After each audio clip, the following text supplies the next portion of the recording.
जी फिर से सपने में आए, बोले मैं राजी हूँ, मुझे जरूरत ना है, पर मोकू वही के पास जा दो। सोचिए आप कितनी व्यवस्था करते उससे ठाकुर जी नहीं रीझते, पर आप जो भी व्यवस्था करते कितने उत्साह से करते हैं उससे ठाकुर जी रीझते। सनातन गोस्वामी जी को ठाकुर जी की सेवा में रुचि है, पर सेवा से ज्यादा नाम में रुचि। 22 घंटे भजन करते हैं वो। 22 हमारे वृंदावन में आज भी ऐसे कई महात्मा हैं, 22 घंटे भजन करते हैं, केवल नाम जपते रहते हैं। हमारे गोवर्धन में एक महापुरुष थे, महाराज जी थे, आप में से जो यहाँ बड़े सब बैठे हैं हमारे बड़ोदरा के, हो सकता है उन्होंने उनका नाम भी सुना हो, दर्शन भी किया हो। परम पूजनीय प्रातः स्मरणीय श्री ठाकुर दास बाबा। मैंने अंतिम समय में उनका दर्शन किया, जब वो निकुंज में प्रवेश कर रहे थे, उससे पहले किया, तो उठ भी नहीं पाते थे। उस समय मैं दर्शन करने गया, मैं भी छोटा था, पिताजी के साथ गया, तो बाबा की संपूर्ण शरीर तो किसी और के करने से ही कार्य करता था, और ये उंगली उनकी ऐसी चलती रहती थी बिना माला के। मतलब ये समझ लीजिए कि पूरे शरीर को पैरालाइज हो गया, लेकिन उंगली पर नाम बंद नहीं हुआ। उस स्थिति को क्या कहते हैं?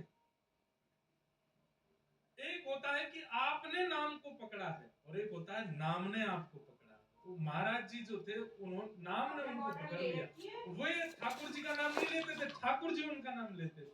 उस स्थिति में उनका वह रात में सो रहे हो, चल रहे हो, फिर रहे हो, कहीं भी कैसी भी स्थिति में शिथिल अवस्था थी उनकी, लेकिन नाम चलता रहता। तो हमारे ब्रज में नाम प्रेमी बड़े महापुरुष हैं। सनातन गोस्वामी उन्हीं में से थे। 22 घंटा भजन करते थे, सेवा से कोई ज्यादा संपर्क नहीं था, पर ठाकुर जी ने चुन लिया। अगले दिन जब सनातन गोस्वामी आए तो मैया ने अपने ठाकुर जी दे दिए, बोले लो बाबा, लेके जाओ ठाकुर जी को। गोदी में लेकर के नृत्य करने लगे, आंसू तो आने लगे, बोले जय जय, मैंने आपको नहीं, आपने मुझको स्वीकार किया, चलो महलन से कुटिया में लेके चलो। और जमुना जी के तट विश्राम घाट पर छोटी सी कुटिया, उसमें लेकर के ठाकुर जी को आए, एक कोने में बैठा दिया। उत्साह में तो बहुत थे, क्या क्या करूं, पर आता नहीं है कुछ भी। तो एक चौकी पर ठाकुर जी बिठा दिए, एक कपड़ा से ढक दिए, मोटा टिक्कर बनाया ठाकुर जी के लिए, टिक्कर बना के बोले जय जय जय ही पाऊं मैं तो। और हमारे लिए कुछ सब्जी नहीं है, साग नहीं है, नमक नहीं है, और कुछ मिर्च मिर्च नहीं है, ये व्रज रज ही टिक्करों में लग जाती है, यही सब पूर्ण कर देती है। प्रेम से पाओ, स्वागत है आपका मेरी कुटिया में। 4-5 दिन सेवा को हो गए, और टिक्कर का भोग लगाने के बाद 22 घंटा के भजन में चले जाते सनातन गोस्वामी। ठाकुर जी बैठे टिक्कर के आगे। आप लोग प्रेरणा मत ले लेना महाराज जी, हम तो फिर भी चना चनोरी का लगा रहे हैं। तो भाई 22 घंटा भजन भी तो कर रहे हैं सनातन जी। भजन करने के बाद जब उठते, फिर से स्नान ध्यान करके फिर दूसरा टिक्कर बनाते, ठाकुर जी को पवाते। 4-5 दिन बाद ठाकुर जी उनके ध्यान में आए। सनातन जी बोले जय जय, राजी हो, कैसा लग रहा हूं मेरी कुटिया में? तो ठाकुर जी ऐसे करके बोले, कहा गए हो? अरे वो रूखी रोटी खाऊं ना, गले में इड़ज गई है, अटक गई है गले में, भीतर ना जा रही। सनातन जी बोले गले में इड़ज गई है? बोले हाँ, क्या करूं? आप आटा लेने तो जाते ही हो मधुकरी में, नेक्स्ट तो घी लिया करो, टिक्कर में घी लगाए के पवाए दे करो, भीतर सटक इस में आसानी होगी। जय जय इतना तो करूंगा, घी लिया। उन्हीं माता जी के पास जाते थे मधुकरी लेने, और सूखी सामग्री लेते थे, पकी हुई नहीं, आटा दाल चावल स्वयं बना के पाते थे। आटा मांगा, माता जी आज थोड़ी सी एक मधुकरी और बढ़ा। बोले क्या? थोड़ा सा घी दे दो। मैया बोली आ गए हो, अब आ गए हो तुम्हारी कुटिया में, अभी तो घी आ रहा हो, अभी देखियो। नहीं नहीं नहीं, घी से ऊपर नहीं जाएंगे आप, चिंता मत करो। घी लेके गए, टिक्कर बना करके वहां में घी लगाया और ठाकुर जी के आगे पधरायो। जय जय अब तो राजी हो, खूब चकाचक, खूब सटका सटका के पाओ। घी की कटोरी रख दी, बोले टिक्कर घी से लगा के खाओ आप।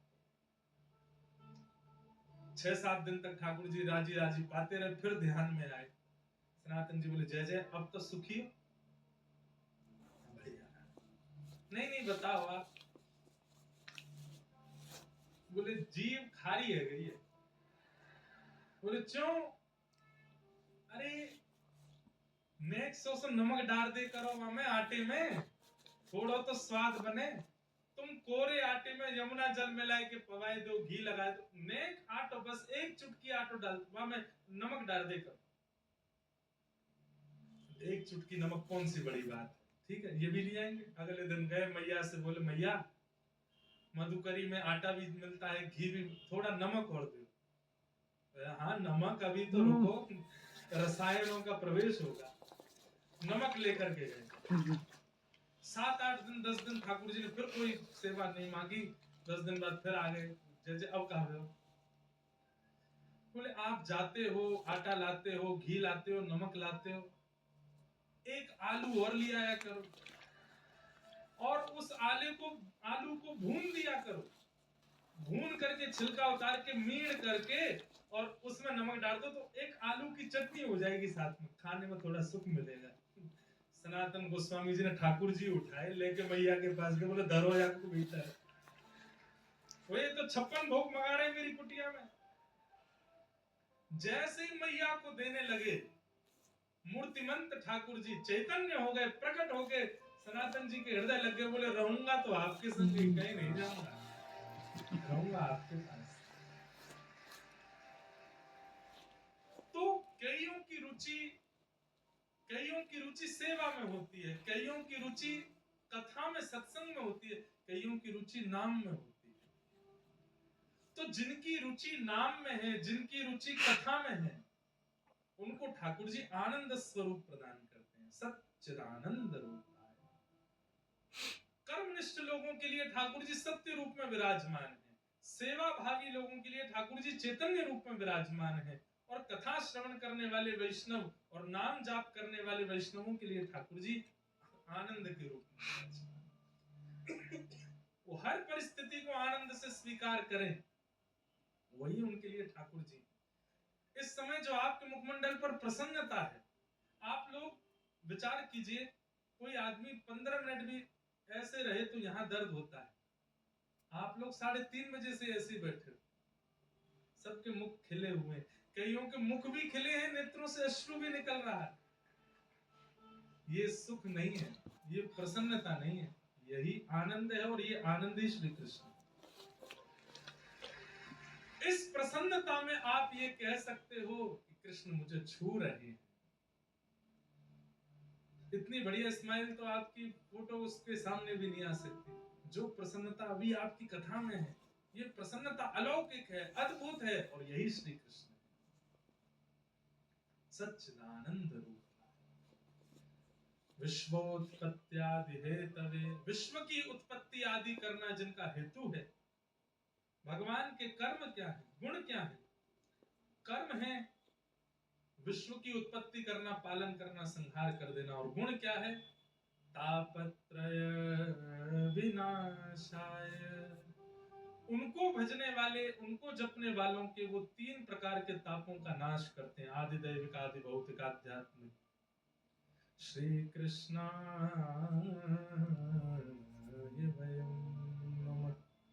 ऐसे श्री कृष्ण को हम बारंबार प्रणाम करते हैं।